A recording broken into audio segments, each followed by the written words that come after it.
Welcome to everyone. आज मैं फिर आपके लिए एक नई वीडियो लेके आई हूँ जिसमें हम बात करेंगे केंद्रीय बैंक तथा वाणिज्यिक बैंक में अंतर के बारे में। तो सबसे पहले आपको जानना होगा कि केंद्रीय बैंक किसे कहते हैं और वाणिज्यिक बैंक किसे कहते हैं। तो केंद्रीय बैंक जो होता है वो किसी भी देश का सर्वोच्च बैंक होता है और वाणिज्यिक बैंक जो होती है उस देश में निर्मित विभिन्न अन्य बैंकें होती हैं जो केंद्रीय बैंक के अंदर ही कार्य करती हैं। तो आइए देखते हैं केंद्रीय बैंक के बारे में। केंद्रीय बैंक एक सर्वोच्च बैंक है। देश में सभी बैंकों का बैंक है। सभी वाणिज्यिक बैंक केंद्रीय बैंक के नियंत्रण के अंतर्गत कार्य करते हैं। ठीक है, इसका मतलब कि जो भी केंद्रीय बैंक होता है वो देश का एक सर्वोच्च बैंक होता है और यह सभी बैंकों का बैंक होता है। मतलब अगर वाणिज्यिक बैंकों को भी कोई जरूरत पड़ती है तो केंद्रीय बैंक से ही वो सहायता प्राप्त करते हैं और क्या कहते हैं, यह वाणिज्य बैंकों से जमाएं स्वीकार करता है तथा उन्हें ऋण देता है, परंतु यह सामान्य जनता से लेन देन नहीं करता। मतलब इसे जो भी लेन देन करना होता है वो वाणिज्यिक बैंकों से ही करता है। अब देखते हैं हम वाणिज्यिक बैंक। वाणिज्यिक बैंक वह वित्तीय संस्था है जो सामान्य जनता से जमाएं स्वीकार करता है तथा लोगों को उपभोग एवं निवेश उद्देश्य के लिए ऋण प्रदान करता है। यह जो नॉर्मल जनता होती है उससे जमाएं स्वीकार करता है और लोगों को ऋण भी देता है। और जो हम यहाँ पे जमाएं देते हैं मतलब अपनी सेविंग्स रखते हैं तो ये हमें उस पर ब्याज देता है, हमें मतलब नॉर्मल जनता को। अब है केंद्रीय बैंक में कि अर्थव्यवस्था में मुद्रा पूर्ति का मुख्य स्रोत होने के अतिरिक्त यह मुद्रा की पूर्ति को नियंत्रित करता है।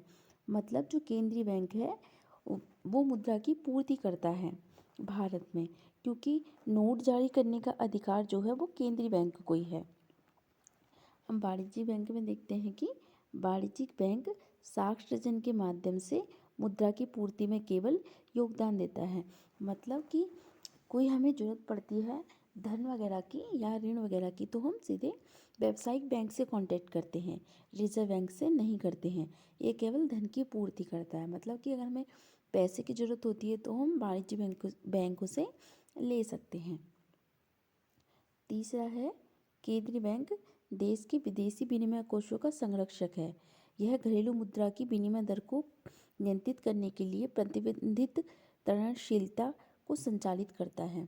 मतलब कि जो भी विदेशी विनिमय के कोर्स हैं उन सब की जो देख रेख है वो हमारा केंद्रीय बैंक ही करता है और यही विनिमय दर को निर्धारित करता है।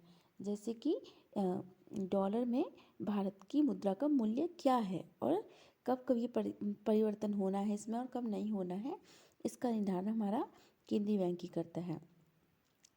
अब देखते हैं वाणिज्यिक बैंक पे। वाणिज्यिक बैंक देश के विदेशी विनिमय कोषों का संरक्षक नहीं है। हालांकि यह लाभ के उद्देश्य से विदेशी विनिमय के क्रय तथा विक्रय में लेन देन करता है। मतलब ये हमारे विदेशी विनिमय कोषों का संरक्षक नहीं है, क्योंकि जो संरक्षक है वो केंद्रीय बैंक है, लेकिन ये फिर भी लेन देन करता है। अब देखते हैं केंद्रीय बैंक में चौथा अंतर। केंद्रीय बैंक नोट जारी करने का प्राधिकारी है, यह देश का करेंसी प्राधिकारी है। मतलब ये इसे नोट जारी करने का अधिकार है, जबकि वाणिज्यिक बैंक नोट जारी करने का प्राधिकारी नहीं है, यह करेंसी प्राधिकारी नहीं है। मतलब जो वाणिज्यिक बैंक हैं वो कोई नोट जारी नहीं करती हैं। जो हमारी मुद्रा राष्ट्र के द्वारा मान्यता प्राप्त है ये केवल उसका वितरण करती हैं। केंद्रीय बैंक अर्थव्यवस्था की समृद्धि तथा स्थिरता पर ध्यान केंद्रित करता है। मतलब जो केंद्रीय बैंक है वो देश की समृद्धि किस प्रकार हो रही है और मुद्रा की क्या स्थिति है, मतलब मुद्रास्फीति बढ़ रही है या घट रही है, उस पर इसका ध्यान केंद्रित रहता है। वाणिज्यिक बैंक लाभ को अधिकतम करने पर ध्यान केंद्रित करता है। मतलब जो वाणिज्यिक बैंक है उसका जो मेन उद्देश्य होता है वो लाभ कमाना होता है। और हम केंद्रीय बैंक को अंतिम ऋणदाता भी कहते हैं, क्योंकि ये वाणिज्यिक बैंक को एक समय के बाद ऋण भी प्रदान करता है। मतलब कि अगर वाणिज्यिक बैंक को किसी सहायता की आवश्यकता होती है तो यह केंद्रीय बैंक के पास जाता है और सहायता मांगता है। और हमारा जो केंद्रीय बैंक है वो सभी बैंकों के लिए नियम कानून बनाता है और इन्हीं नियम कानून के अनुसार वाणिज्यिक बैंकों को कार्य करना होता है। Thank you.